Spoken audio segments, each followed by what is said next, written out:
I'll be studying development studies, which the first year it'll give an economic grounding in understanding the kind of processes currently going on in the developing world or in countries, less wealthy countries. And the second year will allow me to work in the cross-discipline field of regional studies and work with a lot of the really amazing Middle Eastern professors there and have a more regional focus. It was very, very serendipitous. I started out freshman year in a totally different field in cognitive science, and I wanted to pursue medicine.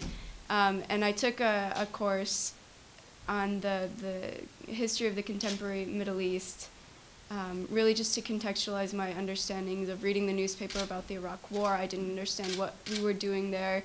I didn't understand our history in the region. And that's something that it was just an intellectual curiosity, really. And then once I started learning more about it, it really just propelled me deeper into Middle Eastern studies, and I became totally enthralled with it. Then with Arabic study and study in the region also, it was just consuming, and I knew that that's what I wanted to pursue. A lot of times I look around me and wonder what are the economic conditions, what are the kind of mechanisms that influence the way that society functions. And I'm in an incredibly privileged position right now in Cairo because I am able to see it kind of from the ground and see the minutia of the day-to-day. But I do feel that I lack that macro perspective in a lot of ways.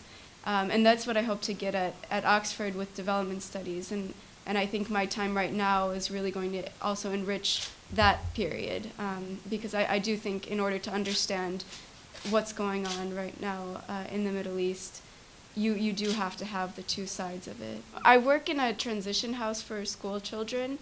Basically what we're trying to do is set up a school inside this transition house for the students who either don't have the proper paperwork or aren't at the proper level for their age to go to government schools.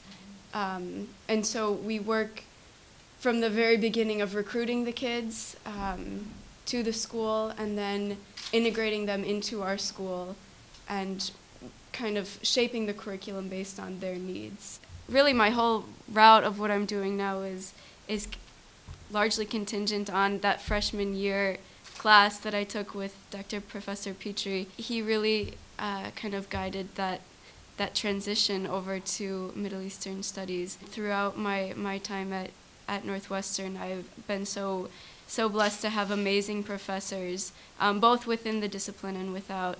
Professor Rajiv Kinra, he's been a great mentor of mine. Eli Reches.